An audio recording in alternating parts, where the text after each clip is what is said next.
This is serious, damn it! I don't know what to do. I'm so frustrated. It's not what I expected. It's not what I wanted.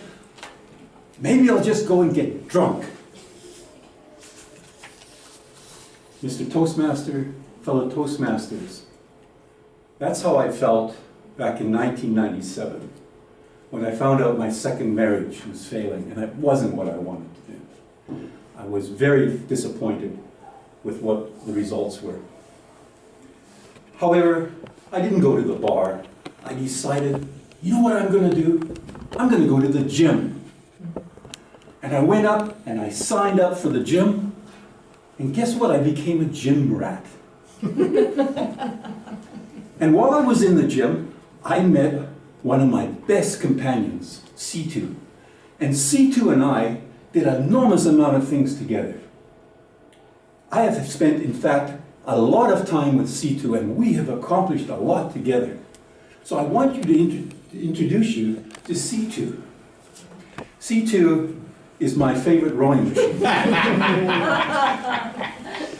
It stands for, C2 stands for Concept 2.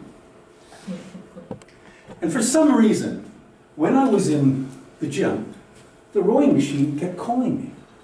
And in fact, the coach at the gym said to me, "Why are you always on that machine? There's a lot of other machines. You should try them. You know, the one machine isn't good for you. Try the other." So I tried the elliptical and the, the stair climber and the treadmill.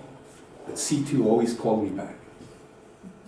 And then something else happened. I discovered a website sponsored by Concept 2, and that changed my life. Because on that website was a whole list of all these people rowing and how far they were rowing and what time it took them to do that. And I thought, there's this guy in England, and he's a, very successful rower, even on water, not just on the machine. But I think I can beat him. He doesn't know me. He doesn't even know that I'm looking at him. But I eventually did beat him. He doesn't even have a clue. But that became a little bit of competitive spirit. This triggered a little bit of competitiveness in me. And you don't know where that led? Because I wouldn't even have guessed where it was going to lead. I saw on the website there was a competition called the Canadian Indoor Rowing Championship. And I entered. The first year I did okay. And I thought that wasn't bad. The second year I started training. And in fact, I trained so much that there was a puddle of perspiration on the floor every time. And I had to wipe it up before the other gym rats would complain. And what were the results? Well, I ended up going to the World Championships because in 2003, I entered again and I won a silver medal. And that allowed me to go to the World Indoor Rowing Championships in Boston. They paid my airfare. Wow. And I did okay. I wasn't that race clever, so I hit the wall and I crawled in at the end in 7th place. However, 5 years later, when I turned 65, because I was in the 60-plus age, I entered again. And that time, I won a gold medal. And once again, they sent me to the indoor rowing competitions in Boston. Now let me explain, this is very serious business. This is just not somebody on a rowing machine. As you can see, these people are working hard. And that's what the arena looks like in Boston. And all of those rowing machines are connected to central computers. And as you're rowing, it's timing how far you're going and how long it takes you to row 2,000 meters. And there's big screen TVs, and as you're rowing, your little boat is going along.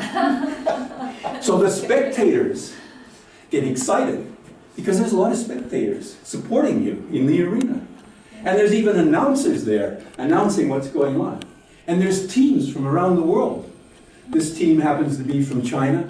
And this team obviously is from England. And English people are very avid rows. In fact, some of them are Olympians that are on those teams.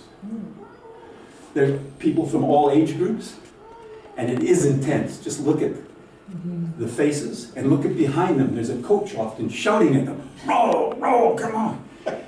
This is not something for the light at heart.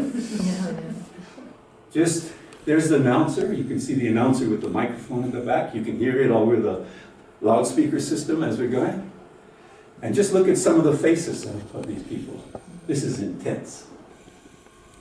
So intense that it can be exhausting at the end. And it can be so exhausting you can actually fall off the machine, which I have seen. It doesn't happen too often, but you'll find that you can't get up. In fact, you fall down. And I've seen that. And you'll see that some people, this is a member from the German team. She's being helped back to her seat. And of course, there's winners. The one fellow you'll see is from Denmark. And there's some guy there in 2008. I was very shocked when I found that on the website. It's still there. And that's what prompted this to say, oh, there's a picture of me in 2008. So what happened? I started becoming fun. I never knew I had a competitive nature. I really didn't. I had never competed in anything in my life. And I started giving talks at the gym. Because they said, whoa, tell us all about this rowing machine. And while I was there, I was on the rowing machine one day, and I looked up and the fellow said to me, have you ever thought of joining Toastmasters? Honestly, in the gym, while on a rowing machine, I was asked, have you ever considered joining Toastmasters? Probably because the talks I was giving wasn't maybe that. I don't know what prompted him, but that could have been it. So I joined Toastmasters in 2003, after my first competitor. And guess what? That's also changed my life. So much so that, as John alluded to, last year I won Toastmaster of the Year. And that was a shock. I didn't expect it, but what a pleasant surprise. And as somebody said, there's 3,000 Toastmasters in District 21, and for some reason, they chose me. So it has changed my life enormously. So I say to you, when you're frustrated, you have to make a decision. You know, what I did is I joined the gym. I never realized I'd be rowing with people from around the world.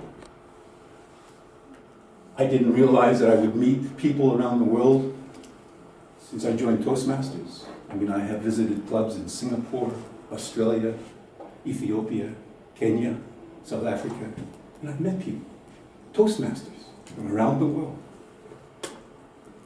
But one thing I've always wondered, maybe I did miss the opportunity of going out and getting drunk.